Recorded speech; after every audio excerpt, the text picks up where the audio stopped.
session.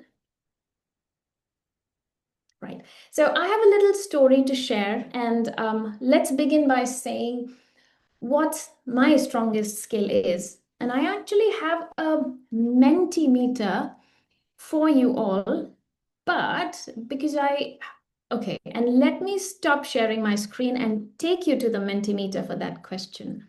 And let's do it this way. I share it again, and I hope you can see my screen. I hope you do. Yes, ma'am. Right, Sapna? It is Yes, visible. ma'am. Yes, Okay, ma'am. great. Thank you. I want all of you on this session to think about your superpower, your heroes without a cape. So, what is your superpower? What's the skill that defines you? The code to the Mentimeter is right on the top. If you can go on to the mentimeter.com, put in the code, and punch in your answers. What is your superpower? What is the skill that defines you? That'll be amazing to know.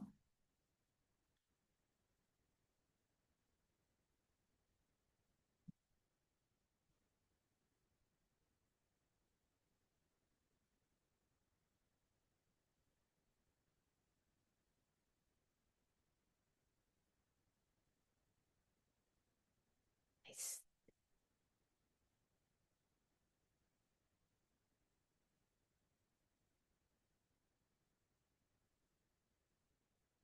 Now, I wonder if it is working or if it is not, but Sapna, would you mind texting on that just to see whether it is working or not? Yes, ma'am. Actually, I'm also checking. Yes, ma'am, it's working. Absolutely, it's working. Yes. Okay. Oh, you want the code to the comment? It is 927276463. Behavioral skill. I got one person writing that down. I want more people to just punch in. You're a superhero. You have to write it. You're a superwoman. You have to write it. You're a super educator. Let me know. Let everybody know. Resilience, behavioral skills. Somebody mentioned resilience again. Communicator. It says mental peace, motivator. Somebody in the chat. This is great. Okay. I wouldn't wait too long on this, but I think I know what all you feel. So if you don't want to put it on Mentimeter, put it on the chat. That's good as well. Now let me share my screen again, and I think I'll stick to that. Brilliant. So I'll tell you a little story about myself. When I was very young, very new to my profession, I was in a boardroom meeting where a question was addressed: who would like to volunteer for accreditations? The university was going through accreditation. And I, being very young and energetic and very fun-loving, I said, I want to do it. I raised my hand and I knew I'm not going to get it. I wanted to do it, but I knew I'm not going to get it because I'm not experienced enough. And you know what? I got that. I was volunteered for the accreditation. You know, accreditation, AMBA, EQUIS, AACSB, that's no joke. That's no fun. And when I got the job, I was like, goodness gracious, do I really wanted to do this? But I did. I did wanted to do that. What it taught me was, I know nothing because what I learned, don't know if this is me or, what I learned in my university was not what I was going to do. And that just made me feel how I'm going to accomplish that. And this took me to realize that there is something which is called learning at job, learning at work, learning to learn, learning by doing. I did not have this name back then, but I enjoyed having that skill. And I realized very early that I can raise hands for things that I don't know because I'm going to learn it. You're not supposed to be born with those skills. You're supposed to learn, you're supposed to experiment, you're supposed to work on your skills and enhance that. And that later turned into resilience. When I moved countries, when I moved jobs, I realized that I actually did not knew most of them. I was not a perfectionist, but gradually when I started doing it, I thought I was very adaptive. And these magical words were not very much used in 2010 and 2011 when these things were happening in my professional life. And I gradually realized that's it. Fast forward today. Welcome to AI. Everybody's talking about it. Who's not having their best friend as ChatGPT? But if you do have it, our students have it too. So what are we going to do? How are we going to teach them ethics about every other skill that is already present there? I did say that I quoted it somewhere. This is ChatGPT making fun of me and saying, I'm the future skill. And I'm like, no, you're not. You're here to support us, but we are going to drive you because we created you. There's one more thing that I would like to put forward in this session is most of the presentation are backed by tons of data, tons of citation, tons of references, tons of things which say, have a look, this is what it supports. I will use a few, but I will not let that hijack this presentation or this session because you and I are the people who are data. You and I are the people who actually know what we are talking about because we see our students every day. We live with our students, their academic journey. So when we talk about how important critical thinking is, we know how important it is. We don't need a Harvard or an MIT research to say that, but yes, we do have the data point, and that's why we talk about it. Contradictory to that, I would definitely quote World Economic Forum said 44% of core skills will be disrupted within 5 years. Disruption means there has to be some change. They're not going anywhere, but they are going to be enhanced, they are going to be changed, and they are going to be looked into. We have to revamp the teaching and adaptation of those skills. I'll also say let's keep this session interactive. At any point you want to raise your hand and add in something, please go. It's learning both ways, and we all need to share our thoughts. So feel free to do that if you want to raise hand. Oh, very detailed slide up here, but let me super simplify this for you. Any profession we see, whether it is law, whether it is medicine, whether it is design, whether it is teaching, whether it is a hybrid work, whether it is a cross-cultural collaboration where there is an AI augmentation or AI involvement, it's completely changed the scenario with how we look at the world. Talking about our students, which are Gen Zs and Alpha, they care deeply about purpose. They care deeply about what matters. And for them, the question is, are you preparing us for the jobs of yesterday, or are you preparing us for the job of tomorrow?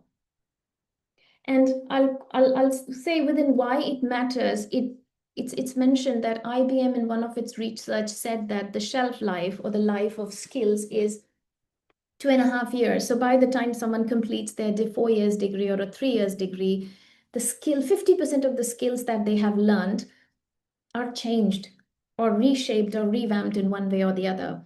And that's why being very adaptive is important. I'm trying to build this story so that we can have a look at how we teach and what we bring to our students. I think I'm hoping we all kind of agree that what we teach in the class needs a big reimagination, reshaping, relifting, and whichever word we can say based on what we are experiencing currently. So why future ready skills matter? It is because we are preparing the generation that is going to rule the future or that is going to run the future. And different studies, different data support it, but we see it in the class every day.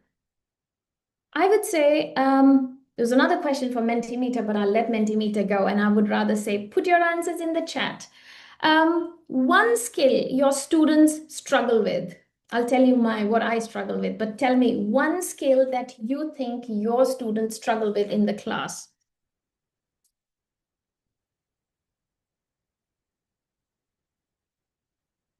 Oh God, communication, empathy, perseverance, absolutely. Comprehending, Jaya, you nailed it. Communication, Chavi, that's fabulous. Stage fear. Communication, yes. Low tech knowledge, oh, that's me, still learning AI. I don't know how to use most of them. After COVID concentration, major issue, concentration. Wow, practitioners, you're talking now because you know what's happening in the class. And that's why I will quote you, but I will not quote any other reference because you see them. Consistent, amazing. Thank you so much for sharing this.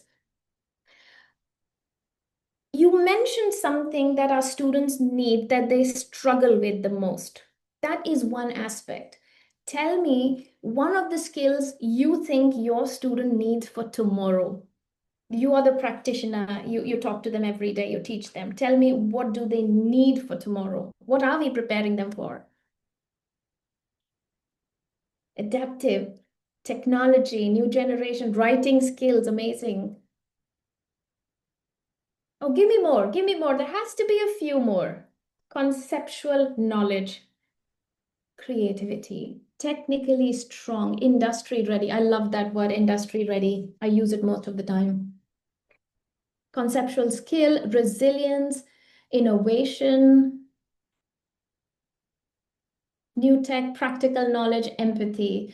You know, I teach leadership sometime, and I'm a big fan of ethics and empathy. And here comes that. Thank you so much for sharing. Thank you so much for sharing. We paused for a minute. We reflected on these two skills that students struggle today and what they need in the coming future. And I think most of us in the class do see there is a gap in the way we teach these skills. Don't be surprised when I'll share this with you. When I go on certain forums and we discuss in the breakout rooms and different brainstorming sessions, and we talk about what are the things that, where do we find gap and how do we fill it? People do not even believe that they can assess skills. How do you assess skill? Is there a way you can assess empathy? Is there a way you can assess resilience? And there are practitioners who find it hard how to do it. And I'll bring the word rubric here. We all know that. All those who are grading and they don't love it, I don't love it, but we have to do it. If you know what I mean, that is where we get stuck. How do you assess empathy when you're talking about an assignment? And so in this competency framework session, we together are going to talk about exactly how you are writing in the chat. You have to tell me how we are planning to assess this for the new system and how we are going to do that. There's plenty of research to read. There's plenty of ideas that come on. There's plenty to talk. But you and I are going to talk about what we are actually doing. And we know it's a slow pace. It cannot happen in a day. You improve 1% every day, 375% in a year. But that 1% counts. And if you don't focus on 1%, it's hard. It's not happening because you improve every day. Thank you for sharing the skills, both the answers. I really loved it because we are facing the same thing completely together. I'll move on to the next slide. And before that, I will say these are the things that we talked about. We think alike, we are focusing the same thing. If you're doing collaborations with different schools, you're facing cultural issues as well. You are facing cross-cultural communication issues, local and global, and so on, which everybody is exploring. So thank you for all the answers. That's absolutely amazing. I'm not going to tell you about these skills. I'm not going to preach you anything in this session. What we have to do is collaboratively as educators talk about how do we inculcate the skills in students? How do we as an educator bring it to the forefront of education? Somebody wrote in the comment about concepts, probably, or there was another word that meant knowledge and concept. Some practitioners feel with AI, everything can be done online. So the students are not focusing on the practical aspect of things, but they are getting things ready and upfront and done. Yes, probably, yes, they are. But it is our responsibility to make sure that get assessed in the classroom, in the live environment. How do we do that? And I'm doing this session backwards. Rather than talking to you about these skills, I'm actually going to right away talk to you about an assignment. That is an example from a university where they decided we are going to assess knowledge, we are going to assess skills, and something that I'll bring to you later in this conversation is mindsets. So if you look at an education system where you as an educator are assessing students on knowledge, skills, and mindset, that's a brilliant combination, because what you get out of it is an expert who's ready to act with purpose. On the screen, I have put a collaborative learning reflection. This is an in-class activity. Let me give you a bit of a background about it. Let's say there is a course, Principle of Marketing, and I'm just bringing it up now. Within Principle of Marketing, there is a live business challenge that has been launched by, let's say, Lego. And Lego has said, we are bringing in a new product range altogether, and we want to sell it into a completely different demographics, in a completely different demographics, or let's say in a completely different continent where our presence was not there before. Or in the countries where we are already present, but it is a stark difference in the product of how we want to do things. How do we do that? I'll not go into the nitty-gritty, but one of the most important aspects of judging such a business challenge is having a presentation. Telling students to work on that challenge, use their marketing information, all the things that they learn within different courses, and present a solution to the client. Most of us call it live business challenge. If you're doing that in your class, amazing. I think most of us do. Or if we don't, we can always try. But what happens after that? You assess them on the solution they have provided. You assess them on how they presented to the client. You assess them on how feasible the solution is to apply. Is it adding value to the client? And you probably rank them 1, 2, 3, 4, or A, B, C, D. And that's where it ends. You look at a couple of things that they have learned, but here's the catch. Now just imagine these students are actually the consultant and the client has hired them. Will they accept that presentation from them? Probably yes, if they're amazing. Probably a little bit more if there is scope of improvement, and completely no, I want my money back if it's disastrous. How do you ensure as an educator that these students reflect upon what they did? That's the story behind this assignment. And this was an amazing discussion on a very big forum where everybody was talking about experiential learning, hands-on experience. How do you learn by doing? This assignment comes after a group presentation that a student has given. And if you assume the assignment that I talked about, they have presented to the client, everything is done. I'll give you a minute to quickly, or 30 seconds to quickly skim through what I have written. And then I'll tell you how this was done and how this was helpful.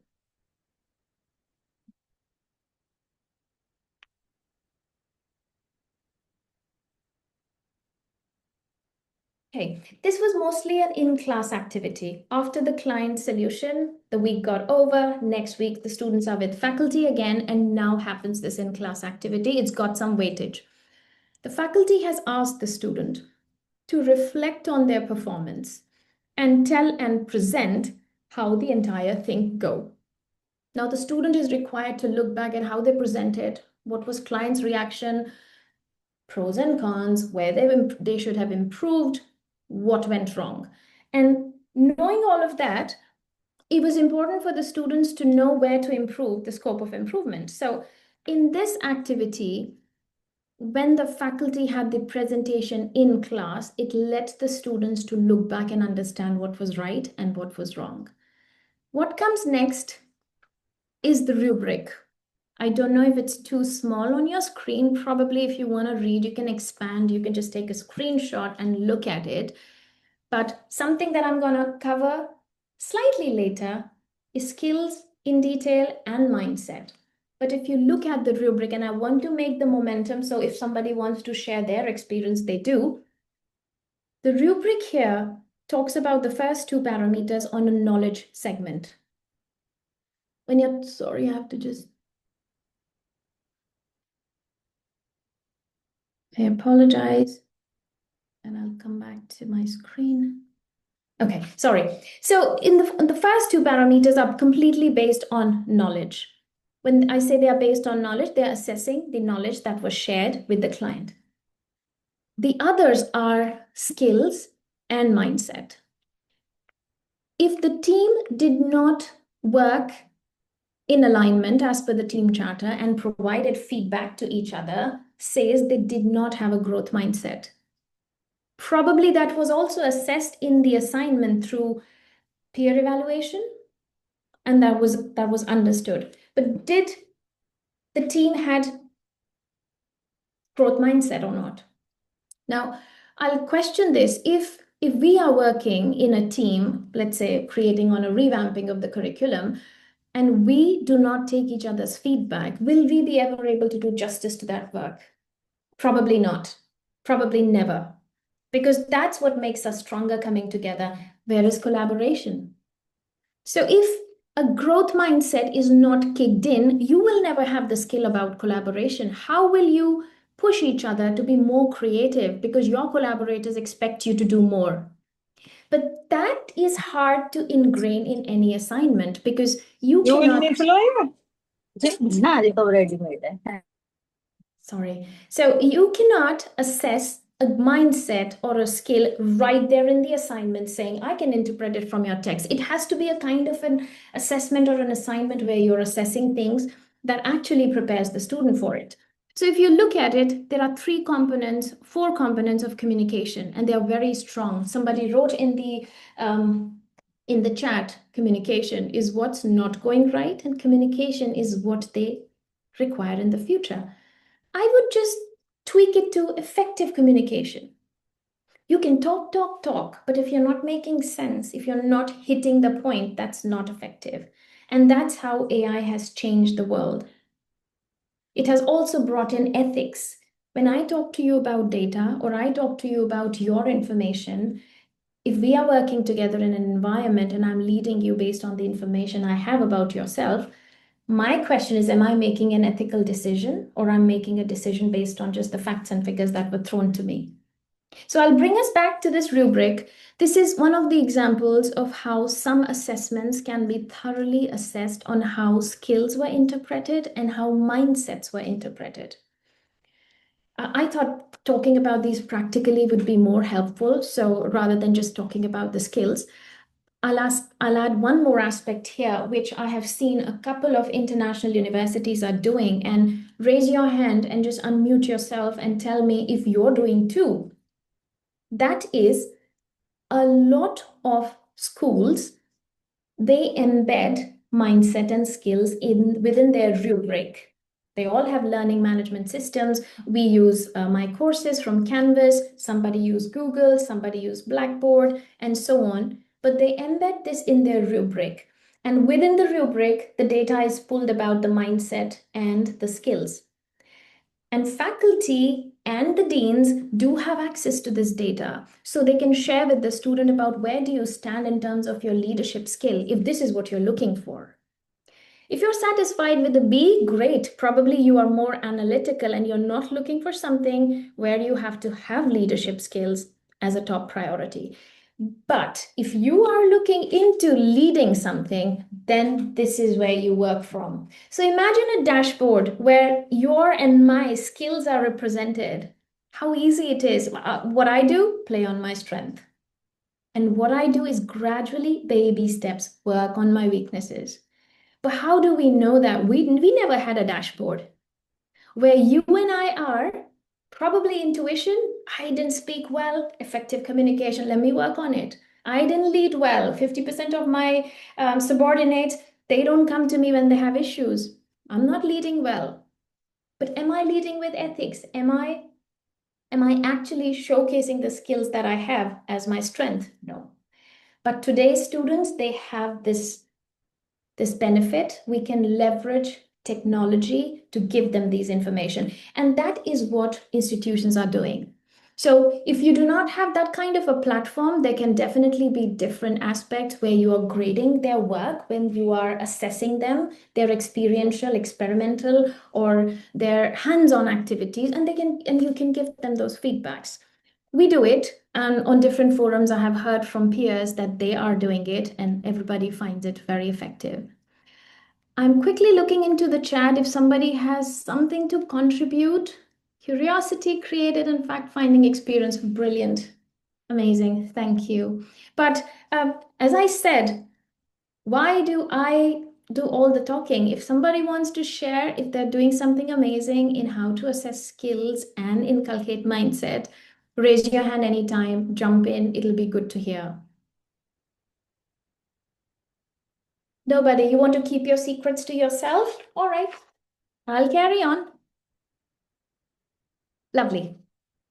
I have this very exhaustive slide here that talks about introducing the hybrid competency framework. Sounds very complex to me sometimes because I get confused. How do we do that? And I simplify it for myself. You assess me on something, Neha, you do X, Y, Z, great. I'm in silos. You say, as a person, this is the project you did. I can see my skills coming together. I was resilient, I was analytical, I was leading with grace, I had empathy, I could collaborate, I critically thought, and I designed something beautiful. Maybe it's a process, maybe it's a product, but that gives me an accomplishment. But if you say, Neha, your piece of article was great. You told me about my writing skills. You told me about the way I communicated. But who's my audience? Only the people who are reading my work. I did not talk to you. I did not influence you enough. I did not lead you in any other way. I was not adaptive because that forum is very, I would say, very restrictive. And I'm saying this because we should talk about how good it is to get a student assessed through exams. How to say, just write an essay or do a case study analysis and give it to us. We need to change. We need to change because you and I don't do this. We are not writing essays. We are not assessing a case study. We are dealing with live situations. So, taking you to my slides, you have to look at it because I created that. Hybrid competency domain, human, digital, systemic. Keywords, strong words, but what it actually means. In the adaptive world and zone where learners demonstrate adaptive intelligence, ethical innovation, and collaborative frequency, this is very important because this is where the real transformation happen. And when a student graduates, they just don't become an employable person, but they are future capable. They can change. They can be Altman. They can be anybody. I will not take name of a couple of politicians. We don't want them to be that. But I'll come again to the essay part. When you ask a student to write an essay and present their view, it's a very practical and traditional way of assessing skills. It assesses academic skills. It assesses research. It's critical thinking. It's a formal kind of writing. But imagine if you ask the same student to write a blog instead. I know one of the students who recently attended an opinion writing workshop. You use data, but then you make your opinion and you write and you convince people. That's an art. Where does these influencers come from? That's a altogether new domain of economy and business. So different professions, different skills are coming up, which we don't even know about, which we have no idea. And that is where we come in. We have to introduce so many different things that students will be like, goodness, what do they really want me to do? You put them under that constructive pressure to figure out how to do things. This is one of the assessments that a lot of universities use, and I'm pretty sure you must be using that as well. One of the faculty who shared with me in one of the forums is they created an assignment and they gave student an option to probably do a blog post, to do a social media reflection, to do a podcast, to create a short video. And there's something called Discord, to either create a channel on Discord and work on it. And I was like, how are you assessing it? Is it not too much work? They said, yes, it is. Yes, it is. And they put that as a progressive assignment. Some students submitted a report. Some student did the blog. Some student did the video. And you know what was the beautiful aspect? They assessed them on the knowledge, but they assessed them on different skills. If you were doing the video, you were assessed on communication skills. If you were writing, you were assessed on the writing skills, your oral and your written and your verbal communication. And that was such a beautiful piece of example that they shared. It literally struck all the people in that forum and said, this was very wise, but a lot of work is required to be done, which is true. But if you inculcate that as a progressive assignment, that works wonder. And pardon me, I do not want to keep pushing the slides to you, but what I want to talk to you is about the information that people are sharing in different forums to understand where and how we need to change. So I will request again, if you've got a brilliant idea, don't sit with this, tell us. This community needs that idea. Everything which is right there on the screen, I think pretty self-explanatory, that we need to integrate these skills and make the core, make the foundation really strong. We'll talk about, or we'll quickly go through the human competency framework. And human competency framework, something where I think, and I'll take my example, I rate myself highest in this. I work with 40 different faculty across different areas. And because they are not here, let me admit, I don't know everything they teach. So if my finance faculty talks to me, I kind of pretend I know, but I don't know. They know. They know that I don't know anything about accounting. I completely rely on them. But probably that's because we trust each other. And that's one of the skills right there. But why do I have it? Because I do people management. I don't compete with them like how everybody says, AI compete with you. No, no, no. I'm not competing with them. We are working together. And my objective is to push them ahead. And that's a skill that current student and current programs have to teach, to inculcate in even more refined form, because I've been using this word over and over again, which is ethical. And that's the biggest danger.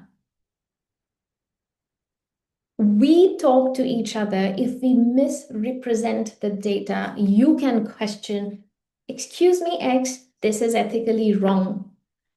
If you're a marketing faculty, you did a bit of a marketing research, you gathered the primary data and you forgot about the GDPR and you shared it with somebody, did not take the ethical approval, that's a danger.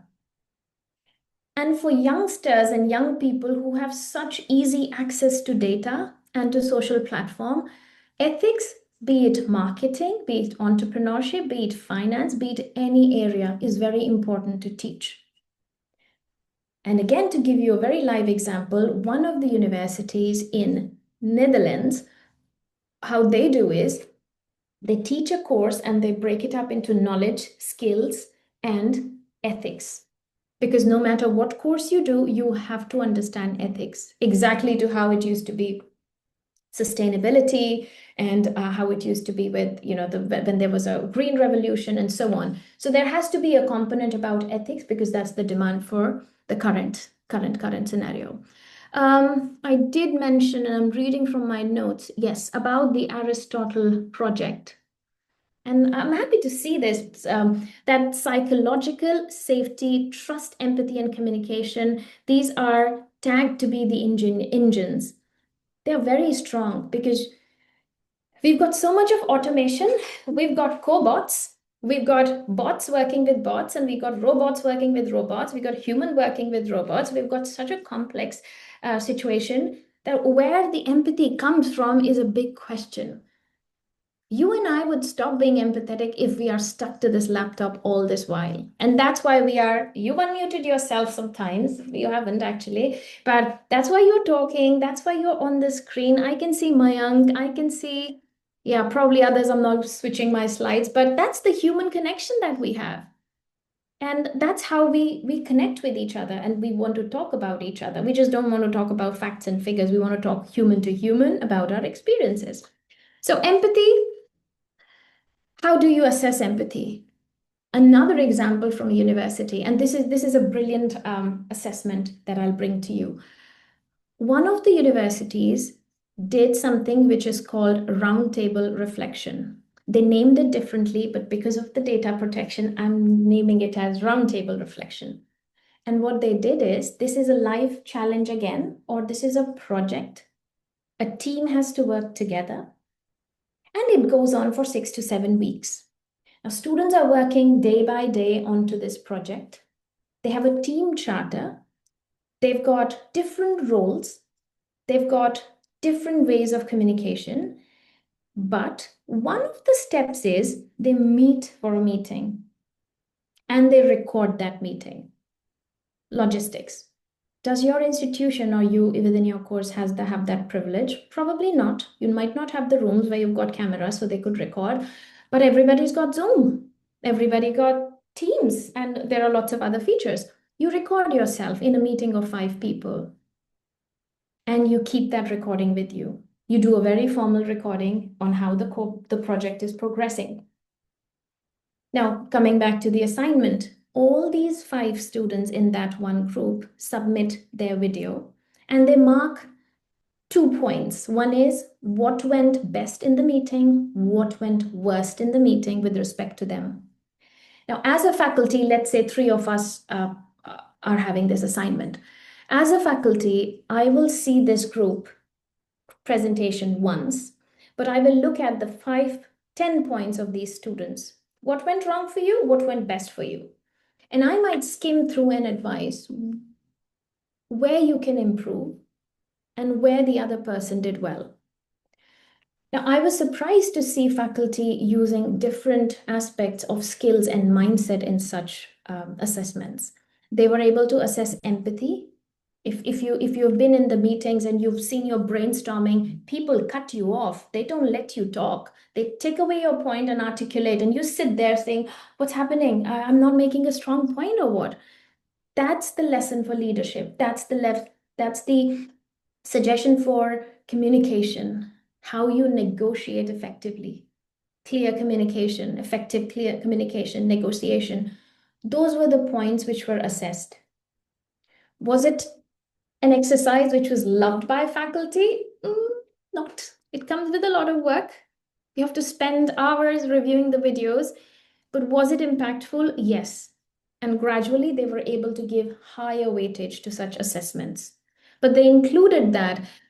And what happened is when the student went out for internships and for jobs, they got amazing feedback of how ready they were. Somebody mentioned in the chat, industry ready. I love that word. If I was young again and I would go for my first internship, I would want to just go there and rock the floor and say, "Tell me, how do I start? I know how to do things." Because you don't have to onboard me on the basic stuff. I'm already ready for that. And I'm resilient, I'm adaptive. I will pick on things rather than waiting for a manual to come my way and people tell me for 1 month what to do. I would right away jump into it. That's not being over positive or overconfident, but that is you are skilled enough to adapt and you are skilled enough to continue your learning. And these assessments, and this was a wider discussion in one of the conferences in British Academy of Management, of how these assessments impact students' work life, their skill setup, and how resilient they become in their future jobs and roles. And that was something very striking that everybody felt about these assessments, and they came up with different variations. Feel free to do that, but don't forget the key was the rubric, how you assess that. I will move on to the next part and being conscious of the time that I see. Gosh, I don't want it to run. Okay. Digital competencies. Oh, yes, favorite topic. All this while we've been talking about it. Teach the tools, but don't forget to teach the ethics. Tell them to create with purpose. Gen Z and Gen Alpha, you tell them this is what sustainability is. They will always look for it. That's how they're purpose driven. They want to be flexible. They want to matter. For them, somehow money does matter, but what matters is the social impact. And that social impact is very important. So it's no more about coding. Anybody who got into coding 2 years back, Python, ChatGPT is doing it anyways. You learned how to create beautiful PPTs. Gamma is already doing it for you. And I recently discovered there's something called Runaway. There is something called Slide Geek. There's so much available. But when you get the work done, do you reference it? Do you tell what is your stuff, where you've been creative, where you've been designing, and what is the work, what is your foundation where you started off? So the foundation is shifted from here to here. I and you started here, but these kids, they start here. But that's how we want to accept it. And that's how we want to progress. So the answer lies in human in the loop design of how we assess the entire setup and how we teach our students to be more responsible. And that's where the digital wisdom process comes into place, which we have to teach them. I've put 20 to 40% faster drafts and analysis with AI support. I agree with that. I got a long email from somebody last week, and I was like, goodness gracious, I don't want to read it. I did eventually, but I did summarize it, and I used an AI tool to understand it because it was written in a haste. It was from a supplier who I met, but after I summarized, it made more sense. Was I supposed to use it on a work platform? I have some GDPR issues. I cannot use my work email, but this was coming from an external source, so I knew I can. And that's how you have to be mindful and you have to teach students. So I can't use my work emails because we don't allow, and we abide by it. But if it is an external, it's a piece that I have written or somebody has written which does not concern my work, that's okay. I'll move on to the next one where I will show you how, in conjunction to the digital wisdom, some of the universities created different parameters within rubric. Live example in front of you. Earlier, maybe a year or two before, rubric had all the aspects of knowledge, a couple of skills. Then it became important. There was a struggle when AI came. Everybody was like, I don't want my students to or submit something done by AI. We've got Turnitin. Can Turnitin catch it? 100%? No, no. There's something called false positive, like COVID, and then there's something called positive, and then there's a figure 70% AI, boom, you're gone. You get an AIC. Academic Integrity Committee is going to penalize your assignment and you get a 0. What do? We cannot stop students from using AI. We want them to use it. We introduce, when I say we, all of this information is coming from a global forum where educators meet and they talk about their tiny issues. And these educators talked about introducing the AI policy. And now I'll bring Halt in. When AI was introduced 2 to 3 years back, or even before, we were super quick in forming our AI policy. And we gave guidelines to students on how to use it. One of the things that most of the universities, and probably you, are already using is how to quote your use of AI. This particular parameter is always a part of a rubric, always. You can give it weightage of 5%, you can give it a weightage of 10%. If it's a creative assignment, you can give a weightage of 10%. If it's an assignment where it is more of being creative and you know that it's a progressive assignment where students are working week after week, you got to keep a track of that.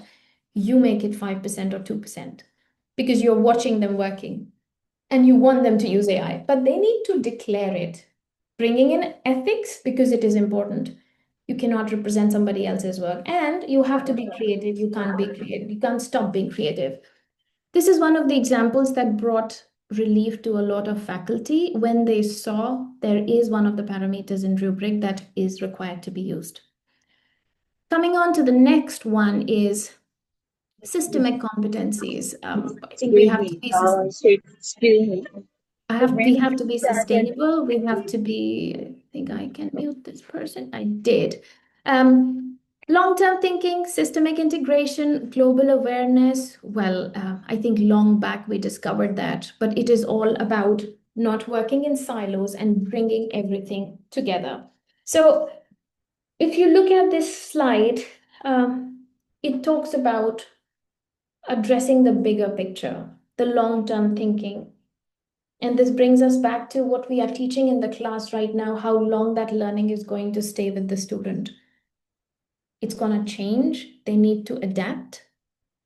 And they need to have more reliance on digital competencies. They need to be more creative. They need to be more critical thinking. And that's how we are going to, what we are going to teach to our students to work in the problem-solving environment. Okay, this is just an integration of how all of these things come together. But the most important question here that I would like to ask you is, which domain of human, digital, or system feels more natural to you? And don't be afraid to give one answer, or if you want to think in your mind, because if you teach HR, probably you're more human-centric. If you're teaching business analytics, you are digital. If you're teaching logistics, supply chain management, probably you're more systemic. And that's the problem as well.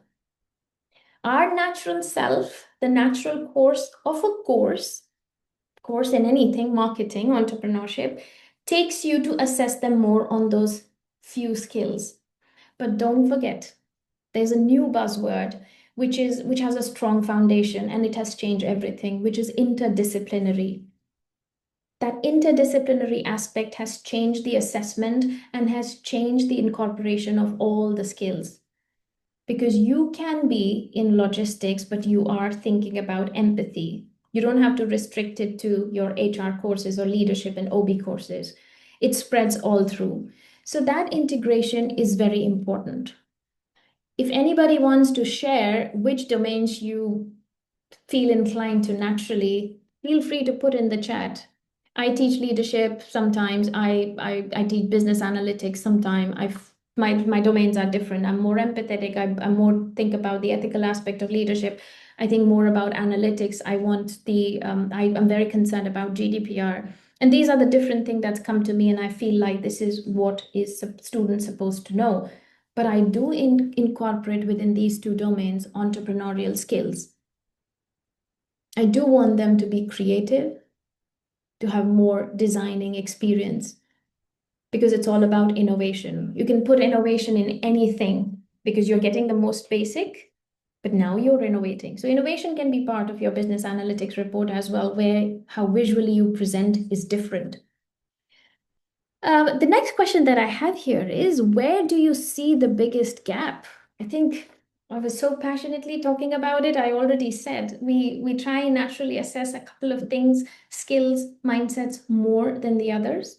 And that's where the gap is. Because once we start thinking interdisciplinary, it changes the scenario completely. I think, okay, how might you achieve better balance? Unless you want to tell me. How do you think you want to achieve this balance? Anybody? I know you're having your chai and biscuit and every other thing, coffee. So probably you're busy with that and enjoying this session. But if you want to share, let me quickly have a look at the chat. Putting system as a whole, Chavi, you nailed it. Chavi has been very consistent in answering. Thank you so much. And so is Mayank. Systemic. Brilliant. Hoping that this was the answer for the question I just asked. Well, how do we achieve a better balance? We achieve a better balance by actually balancing it all together. Interdisciplinary aspect. And we have to come up with the scenarios that were not existent in the traditional system. You have to think outside of the box every other day as the digital world progresses. Because that is the real world, and that's how we work. Let me see if I have from framework to practice. I can skip that, or we can come back to this. Let me show you this. This is another great example coming straight to you from BAM. Okay, this is also a part of discussion between educators. This is one of the business schools, and what they did is they are selling the program to business ready people, and they say, when you come and study with us, you just don't get knowledge. You're industry ready. You get the skills, you get the mindset, you get the knowledge, you get the digital, human, systemic, all aspect covered up. How do they do that? And how do institution where you don't have block teachings can do it? Now, probably Sapna and I and Shivangi are teaching to the same cohort. You teach entrepreneurship, I teach business analytics, and Shivangi teach marketing. If we three talk amongst ourselves, we know what's going on in the class. And we can work together and in the next class surprise the students saying, I know this is what you covered. How about this? Can you solve this activity or have a solution to this problem? That's a collaborative teaching. I'll put that example to the slide that I have put in front of you to give more context. So the school that I'm talking about, what they did is when their student come in first year, they are studying courses like finance and accounting, micro and macro economics. Oh, the E fell off. Apologies. My PhD is in economics, so it was just hanging somewhere. Principle of marketing. And these are the three main courses that they studied. Along with that, they did a consulting project, which is an industry project. Now, some of the universities can have their internship in there. Some of the universities can have a business challenge there, and it differs what you want to do. But that becomes your fourth course, something which is running parallel to these three, if it's a semester system or a term system. And what you do in the consulting project or the industry challenge is you are building on the concept of these three courses. So you learn the three courses and you're implementing it at the same time, working parallelly. And the person who's teaching the consulting project knows what's going on in the classroom for the three courses. And along with that, there are different segments or courses offered on skills. Simple, short courses can be synchronous, can be asynchronous on collaboration, can be on general skills, art, history, humanities, based on university courses, but it all runs in parallel. So some of the university and business schools are doing it in terms of block teaching. And they are assessing the students on knowledge, on skills, on mindsets. And that has turned out to be a very, very promising and very effective method of assessment. It keeps the students moving, it keeps them being assessed in the parallel environment, and it also keeps them on their toes, and they cannot miss a lot of stuff because they know what I learned here goes to something else. And that's how different universities are trying different aspects, and they are trying to bring in more and more skills and mindset and making students future ready. I'll also share another example. And these are examples of how we are assessing these skills, the ones which we all know. Nobody needs to tell us, because at the start of the session, you all mentioned the skills that your students have is your strength and what they need. So these are different things together. One of the schools, what they did was they offered a course in terms of a challenge. So for example, they offered a startup challenge where rather than something very contrast to this, rather than students studying these 3 to 4 different courses, they are studying one course and there are 5 faculty teaching that course. You've got a different session with entrepreneurship, marketing, economics, finance, and business analytics, and they come and teach you how to set a startup. And by the end of your term or mid of the semester, you know how to pitch it to investors. And then you bring the social aspect in of how does it matter to the planet? How does it matter to the society, to community? How do I make it sustainable? Is it actually for a cause or a purpose? And you bring that aspect in your startup. And then you have something which is ready to launch. Trust me, it's not the best proposal.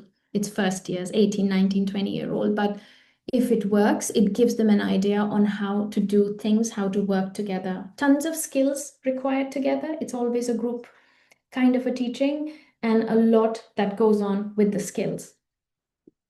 So these were some ideas shared because one of the biggest questions on most of the forums when it comes to talking about skills and mindset is how do we put that into the education system?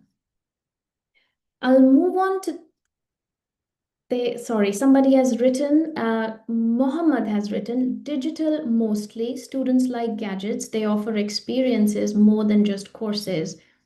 Mohammed, you are forcing me to ask you, Do you use simulation? I'm not picking on you because you mentioned it in the text, but that's such a beautiful point, which I was completely missing. So thank you for adding that. But do you use simulation?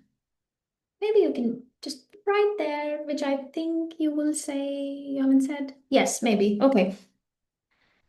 Simulation is another thing that gives a very good hands-on experience to students.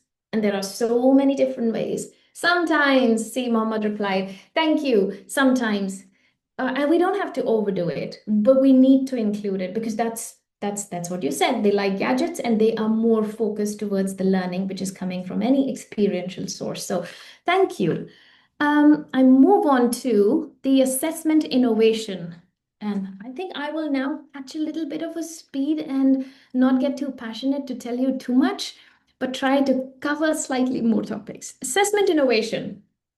I'm doing another session tomorrow where I'm going to talk more about these assessments, but so I don't want to reveal it. I don't know if you're going to be the same audiences there, but the assessment innovation is how you can, in a brutal way, how you can trick students to work under pressure, but in all positive ways.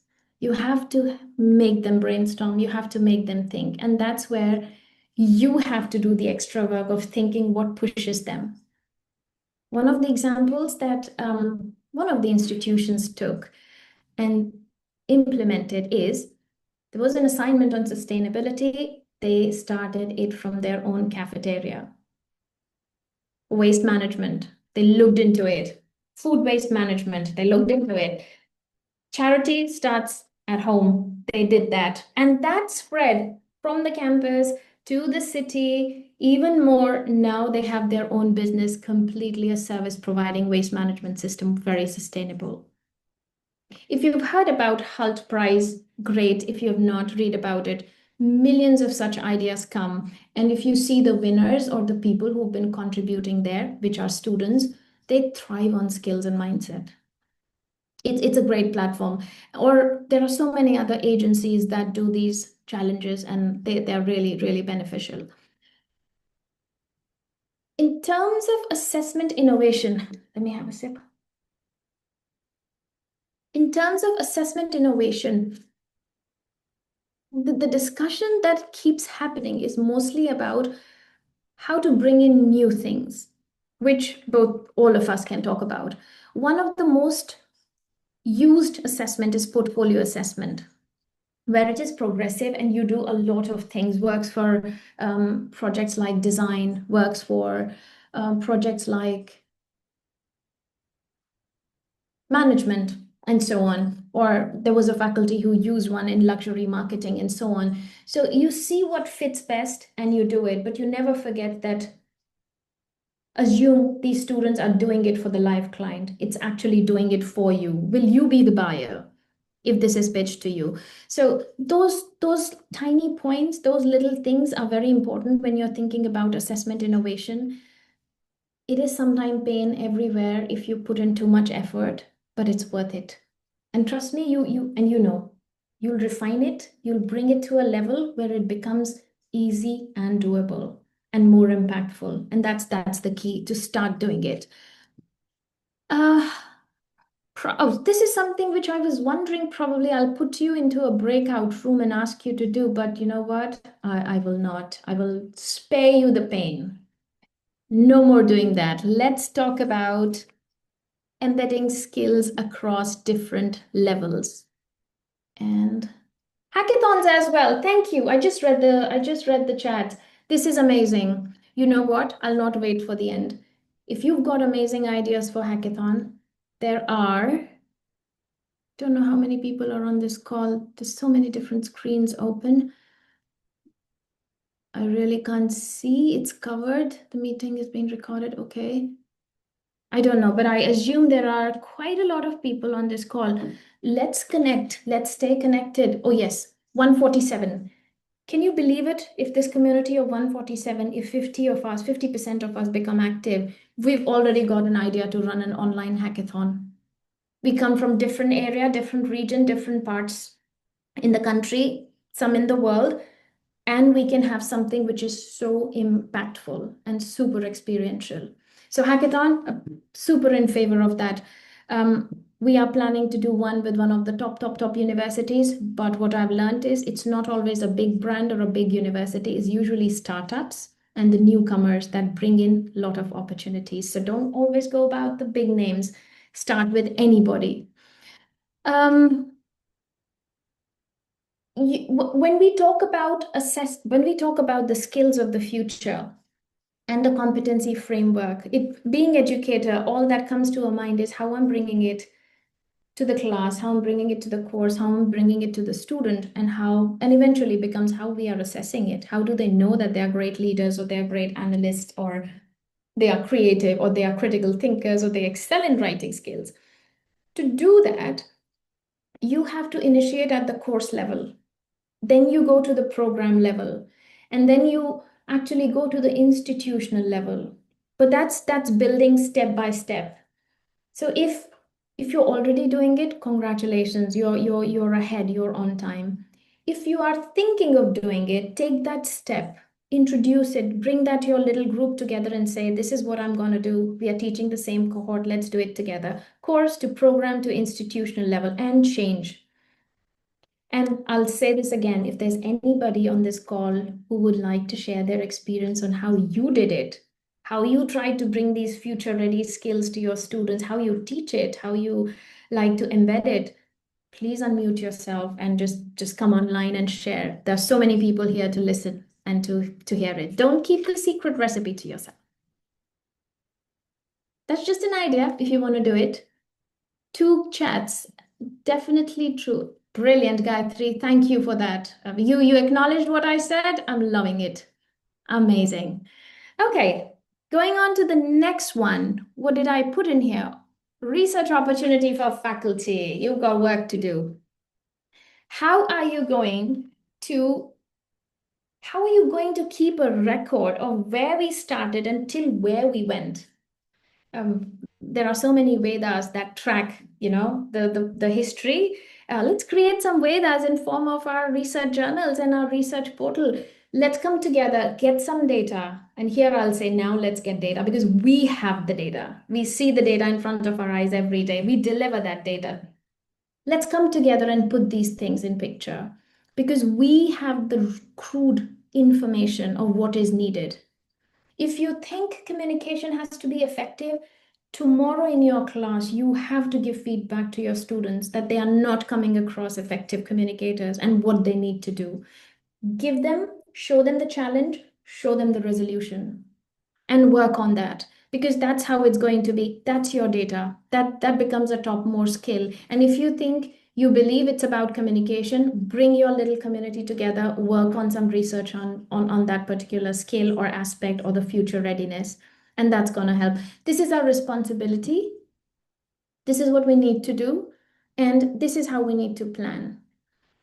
Anybody on this forum here who is working on a research project or probably article or something related to the topic that we are talking about today? Please tell us. You may be somebody super influential and knowledgeable and you're keeping quiet and not telling us. Spill the beans. Okay, nobody wants to say, but I know you all do. And if you're not, please do. That's the topic of the future. Yes, Kanchan, I'm gonna nudge you, Kanchan, because this is my favorite topic. You fell in my trap. I'm writing your name, Kanchan. We are going to connect after this call because we are going to talk more about this. Not today. I know it's late. And that's just a joke. Don't worry. We will. I'm working on neuromarketing. Brilliant. Brilliant. Thank you, Gayatri. Thank you very much. I think more and more of us should be looking into these different aspects and working on it. On the research opportunities, sorry, I'm missing something here. Just bear with me 2 seconds. Okay, yes, right. If you're thinking about any research plan associated with it, please know that the government or the education department in your country, in your state, in your city is looking for people like you. Everybody is working towards it. make sure you explore the scholarship opportunities, etc. Because this is you're going to contribute towards that, not a Rig Veda, of course, but your Rig Veda, which is going to be your journals or your let's call it Wikipedia. Let's call it Wikipedia or your Bible or whatever. But that is your source that comes from you. So make sure we all do it.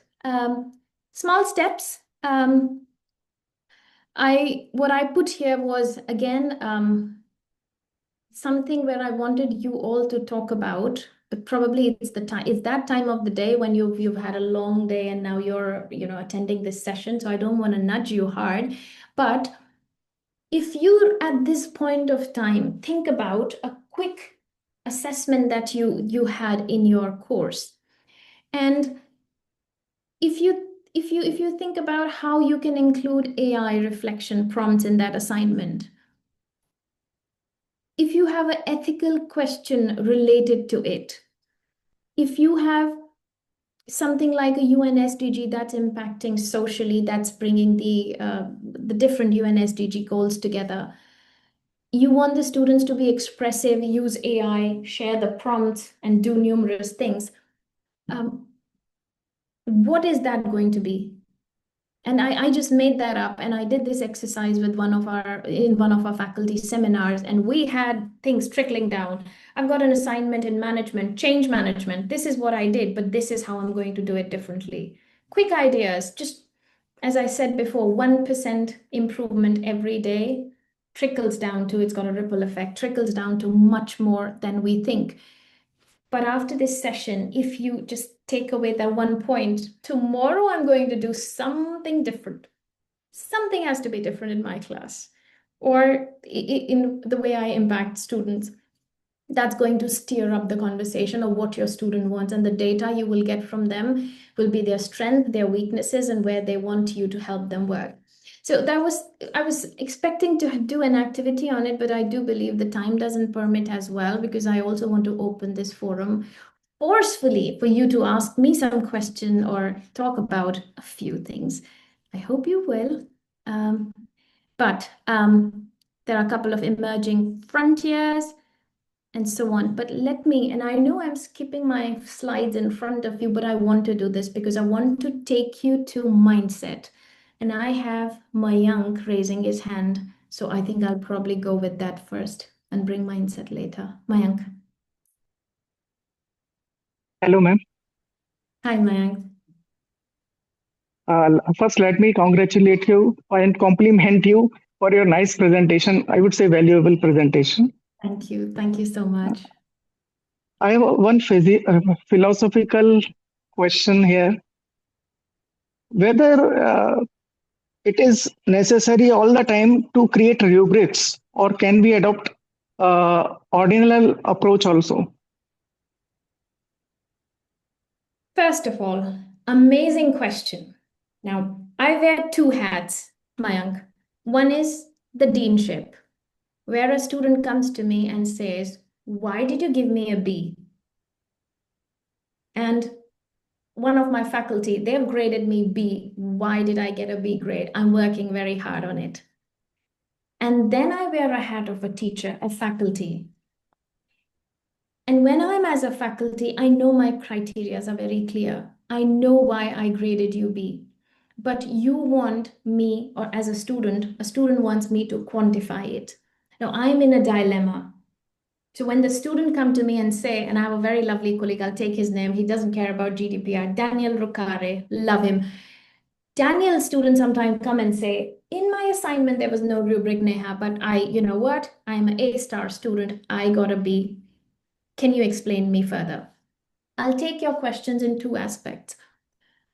If the assignment is impactful, which it's always going to be, because you will want the best assessment to be out there. The student look for three things: what went right, what went wrong, and what better I can do. If you do not create a rubric, which is very extensive, but you give these three parameters to student, I think students will accept it. We get international student, and when in my conversation, I talk about rubrics a lot of time. I get student from the countries I never knew about existed, Trinidad and Tobago. I was like, okay, that's great. I started learning the culture. People coming from different culture, diversity, and backgrounds, they interpret things differently. And that's where setting a standard in rubric helps. So the answer to your question is no, you don't have to set up rubric all the time. But that's how it is between you and your student and you and your institution. For most of the institution, you have to validate your feedback. And if your assignment is worth 40%, yes, that is a mandatory requirement. And because you've asked this amazing question, I will stop sharing it. I know you're gonna say, Neha, I just asked you one question and you are after so many things. Bear with me, I wanna show you something and I think I'll be able to. This is from my personal data. Bear with me, once you look at it, I think everybody is going to appreciate it. It's an Excel going to be right there on your screen. Well, I completely agree that validity evidence is required. But I was talking in some cases, we can use ordinal approach also. We can. I agree with you. As I said, if I wear my two different hats, in my deanship, I would say let's have rubric for everything, even peer evaluation, even class contribution.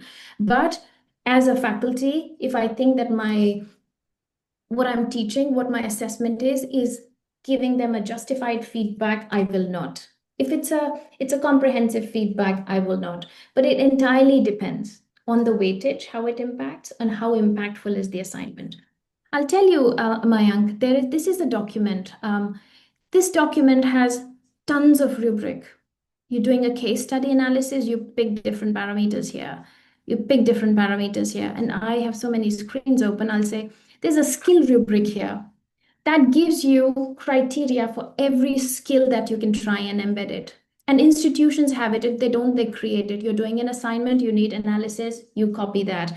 You have a reflection, you copy that. But we do it based on our own requirements, on how we think we want to incorporate that. So if you think about the different styles of assessments that you're planning to have and you create the rubric, you're ready. You know, you can make a couple of tweaks, you're good to go.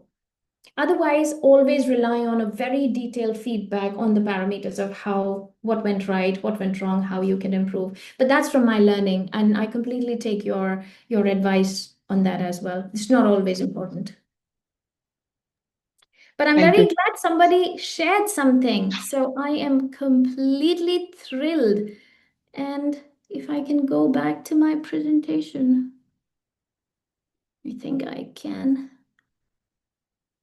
Thank you, Mayank. Okay, I'll quickly rush through my mindset slide, and I'll not bore you for something, but because I've been talking about mindset, it is a mandatory slide that you have to watch and to hear me. So, teach the skills, but you motivate somebody with the skills only if they have a mindset. The mindset I lacked, anybody gave me a feedback, my heart starts pumping. Oh my gosh, I'm getting a feedback. I didn't do it right. What's my impression? Too bad. They think I don't know this? No, I know everything. I've got a PhD. How can a student tell me this? How is my peer commenting on that? Wow. If it's done in the most formal setting, my heart still races. If it's done in an informal setting, I think it's an insult. And the reason is in the past, not now, now I'm a good person. In the past, I was insecure. I was not ready to take feedback because I was lacking growth mindset. I never felt the need to reflect on what was given to me as a feedback and incorporate, and assess how it went when I implemented it. I learned gradually, was too young to understand that, did that. That's the kind of mindset we need to tell our students. And it resonates so well with Mayank's question. There's a rubric. I gave student a feedback, comes back, says, why did you give me a B and not an A? It's the growth mindset that we have to inculcate to them, that if you are getting a feedback, take a moment, reflect on it, come back later after you've assessed how you could have improved it. 90% of the time, I skip appeals because I tell the student, take 1 hour, look at your assignment, redo it a bit, and then tell me what your A star looked like. And if you come back to me with an A star, you get an A star. No matter what they do, they know what their capacity is, and they have exhausted that in using AI and everything. They cannot get a better assignment. AI can help them get a C or a D, never a A star. You'll catch it like that. You catch it. We catch it. We do it because we want to know it, but we catch it. So growth mindset is one. Having an ethical mindset is the need of the hour. We cannot survive without that. It has to be ethics. Digital AI mindset, yes. Don't please. I know a couple of colleagues who said at one point of time, I don't use ChatGPT. That was not the best thing to say. Look where we've reached. So make sure you are going ahead. Never feel old, never feel too experienced to try new things. We are forever young, and we have to stay forever young. Be systemic, have these mindsets as an educator, because what you have to then do is you have to pass on mindsets to students. So they have a collaborative mindset. Never work alone. You never when you lead, you never work alone. You have to work with people, for people. It's like a democracy. It has to be a regenerative mindset. And the word regenerative tells me I've got a blog coming up very soon about regenerative leadership. Make sure you read it. I've written it with a lot of passion. So make sure you read it. I'm doing my PR here. Okay, please do. But it's just the word that reminded me. But coming to the systemic mindset, yes, there are interdependencies. There is interdisciplinary. This is something that you have to do it, and your students need to learn. I think I wanted to share more, but I will bring us to an end because I know it's too late back there. But I know, Sapna, you are saying thank you, ma'am, enough, but give me 2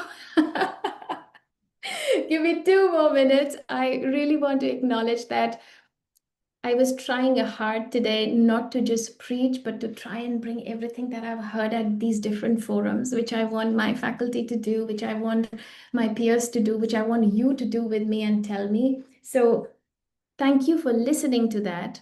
Try and introduce skills and mindset as much as you can in your work, in your teaching. There's a future vision that we all have. I have it for myself. I have to work so much in upskilling myself, and I'm sure you have to do so. It's being said in the flight, दूसरों की सहायता करने से पहले आप अपनी सुरक्षा पेटी बांध लें. So please make sure you're skilled and you have the right mindset, because only then we can assess these people. And choose your next move. You choose your next move starting from tomorrow. I after this session, I do have a move. A biggest thank to the organizers for bringing me to this community of amazing 147 people. You did not leave the call, tells me that I was not that bad. So thank you very much for this. And completely last thing, I've put the LinkedIn code here. If you like to connect, I am a very chatty person. I love to talk. I love to connect. Networking is my superpower. I can find time to connect with you anytime. So feel free to reach out. If I can be of any help, I would love to. If you're doing a session, call me. I would love to hear and learn from you.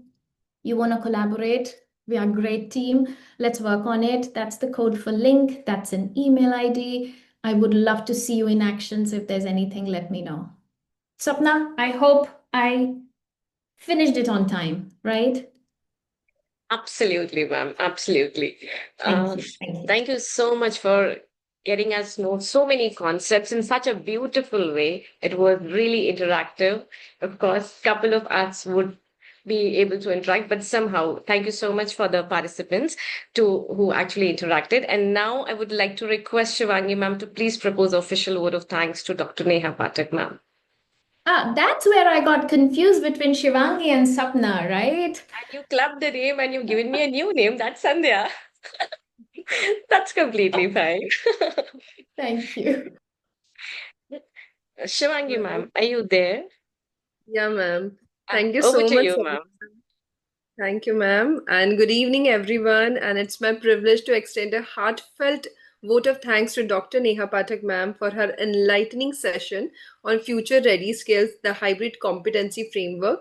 Ma'am, your sessions offered deep insight into what skills our students truly need today and in the future. Your discussion on identifying skill gaps, assessing resilience, empathy, and collaborative learning, fostering a growth mindset for students and educators, and promoting assessment innovation was truly inspiring. We also greatly appreciate your perspective on ethical decision making, collaborative teaching, and how the hybrid competency framework complements the human competency framework to develop well rounded, future ready learners.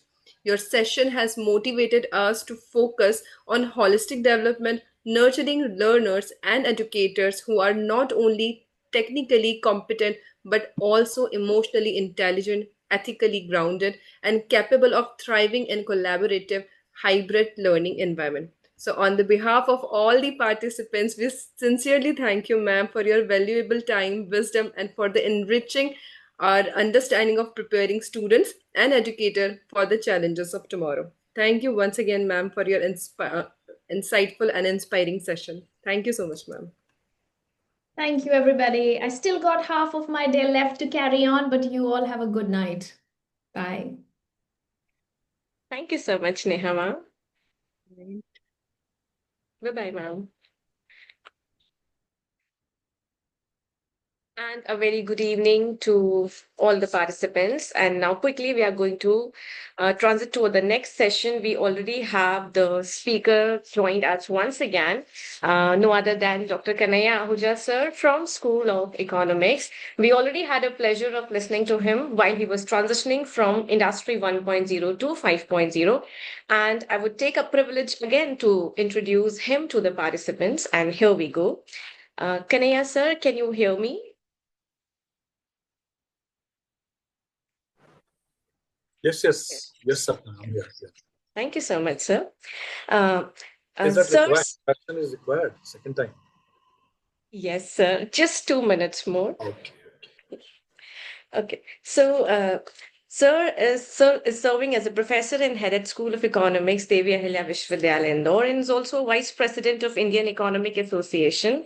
Sir has served as Dean Faculty of Social Sciences at DAVV and has held several key academic and administrative roles, including Chairman of Board of Studies in Economics and Executive Council member of the university. Over the years, Sir has successfully guided 20 PhDs and 36 MPhil scholars, authored 8 books, and published more than 100 research